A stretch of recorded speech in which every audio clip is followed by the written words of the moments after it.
Hey guys, it's Nicole. I just wanted to check in. I haven't done an update in about a month and a half, and just wanted to give you guys an update on what was going on.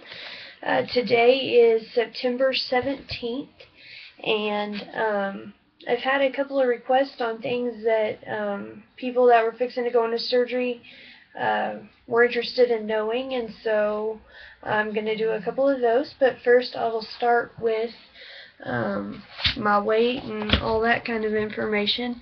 I am down to 181.2. That is 82 pounds lost in 5 months. Yesterday was my 5-month surgiversary. So I am down 81 pounds. I think that's, yeah, 81. So I just did my measurements, and in total I'm down 40.25 inches total all over my body. I'm down 12.25 in my waist. I'm down 7.5 in my bust. I'm down 2.5 on both my right and my left arms. I'm down 5.75 on my right thigh, 7.25 on my left thigh, and then my neck is down 2.5 inches. So, consider that pretty good progress, I guess. I still have 30 pounds to go until my goal, and I'm hoping to get to that by Thanksgiving. That is my goal.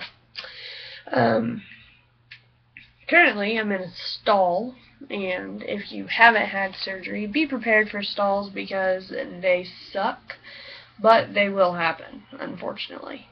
But I've been in a stall for maybe a week. I have some friends who have been in stalls longer, so just be prepared. Know that they're gonna come, that they'll eventually pass.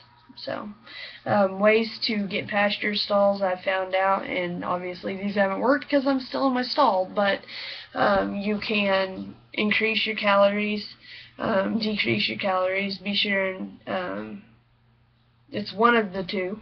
Normally it works. Increase your exercise if you are exercising, and if you're not, then start exercising. So just a couple of pretty obvious ways to bust your stall. Sorry, I can't find the right angle on my computer screen. Before I get to one of my main topics, some of my little victories that sometimes you just have to look at the little victories when the pounds aren't coming off the way you want to and when you are stalling, and so I thought I'd put a couple of mine out there. I can cross my legs now. Didn't know that was something I was going to be excited about, but I am in fact excited about it. I can cross my legs. Because when your legs and your thighs are bigger, it just slides right off. It's more uncomfortable, but right now it's pretty comfortable. I'm bending down to the floor, touching the floor. My belly doesn't get in the way anymore, and I'm able to bend over and touch the floor, which is a huge accomplishment for me. And when I take a bath, I don't take up the whole bathtub anymore, so that's pretty exciting. And also I got this thing right here, a collarbone. So, pretty excited about that. Didn't know I had one of those anymore. And I'm bony. Don't look at the rest of my arm, but I got bones, and I got bones in my butt that I didn't know I had. I got a really bony butt now. But anyway, that's kind of a little victory, that I have bones. So, one thing that I'm going to recommend, and I didn't realize it was that big of a deal until I got one, but getting a support group. I have mine on Facebook, and I really enjoy the girls that are in the group. They're all people that have had this weight loss surgery, and it's very helpful to have them. They don't just treat me like the girl that had weight loss surgery. I am one of them. We can talk about the weight loss stuff that we go through, but just overall, it's just good support. And, when we have questions or comments or things that we don't necessarily like or things that we do like, we can share with the group, and everybody's very supportive, and it helps on a bad day when you're just either not losing weight, or you're not feeling good, or your stomach's doing something funny, or you just have a weird question like you can't poop. That's a common thing amongst VSG people, but it's just helpful to have a group that you can go to, people that you can go to, have common ground, they know what you're talking about. I'm really thankful for my little group that I have, and so get you a support group, whether it's on Facebook, whether it's in person, whether it's at the place that you had your surgery, just wherever. Just find people that you have common ground with. The next thing is I had somebody ask me, how do I deal with tempting food when I'm out eating with others, or or with having junk food in the house? How do I resist it? Well, when I go out with people, I just look for the healthy options. It's not easy, and when you first have surgery, it's really tempting and it's really difficult, but you just have to hold strong and know that you're doing this for your health. You're doing this for the reasons that you thought about before surgery. Mine were I just wanted to be healthy, and I wanted to be around in 10 years, and I want to see my scale change, and I just want to feel better. And so when I go out to eat with people, I just get the healthy options. I know Mexican food typically has fajitas. I don't eat beef, but because it makes me really bloated. But I know some people do. Get the beef fajitas, get the chicken fajitas. You can have the peppers, get beans with it. You get that has protein in it. I eat the salsa. But when I go to Applebee's, they have a lime chicken that's really, really good. It's just chicken with cheese on top. Comes with a little bit of dressing, but not much. I get it with mushrooms instead of the fries and the rice that it comes with. Sometimes I do get steak every now and again. It's once in a blue moon, but typically I go for the chicken options or the fish options. I know that like Logan's Roadhouse has a salmon that has like a dill butter sauce on it. I get that. Fast food options, go to Taco Bell and get a side of beans, get a couple of chicken tacos, just eat the insides.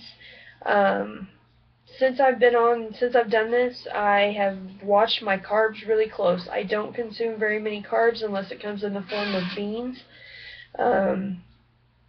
So I don't eat carbs. I know some people do, but I choose not to. So when I go out, if I go somewhere like with Taco Bell, I get the taco minus the soft taco shell. I give it to my husband. He puts beans in it, recycles it. Nothing gets wasted. Pizza, I eat the topping off of it. I get a pizza. I get either sometimes the meat lovers, but then I get like a mushroom and jalapeno and tomato and Canadian bacon, and I just eat the toppings, and it fills me up. But I mean, anywhere you go, if you're trying to lose weight, if you want to lose weight, if you want to succeed, there is something healthier on the menu. So, I mean, you just have to want it, basically. And I know it's hard. I know it's very hard. But you're doing this, you're having this surgery for a reason, probably maybe for your health. You just want to look better, whatever your reason is. Just choose the healthy options. You'll be glad that you did. You'll see the scale move, and you'll just overall probably feel better. Because I know before surgery, when I would go, I would just feel bogged down and just blah by eating unhealthy foods at restaurants and just unhealthy foods, period. So I've come to realize that eating better makes me feel better. I don't feel horrible after I get done eating, so that's what I would recommend. And honestly, in the house, I work at nighttime, and so my husband cooks for my daughter when I'm not here, and they're more than welcome to have whatever they want to eat. But when I'm home, we have protein and we have vegetables for lunch and dinner. And I mean, there's some things that are not healthy, but for the most part, I keep healthy food in the house. I have to, because I don't have the self-restraint. even after 5 months, that I need. So if you live somewhere where there's just unhealthy options, just keep stuff in the house. I keep hot dogs all the time. I keep string cheese all the time. Yogurts, Greek yogurts, I keep those all the time.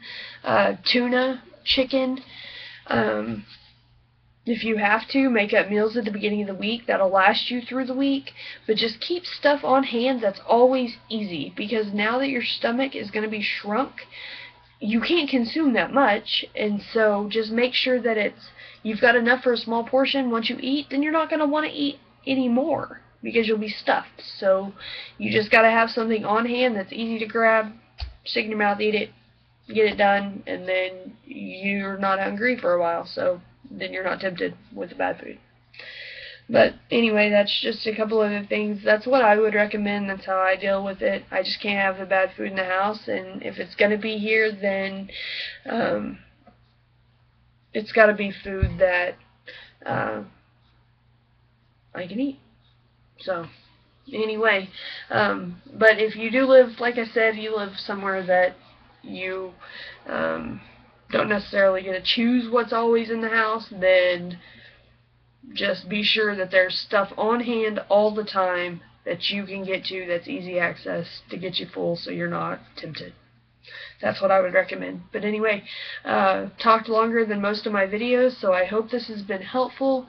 If you have any questions or comments, let me know. I'm here, and I will answer whatever questions you have. But I hope you guys are having a great day. I hope that your journey to weight loss is going good, and I hope that you're getting healthy and that things are working out good for you. Anyway, you all have a great night, and I will check back in sometime soon.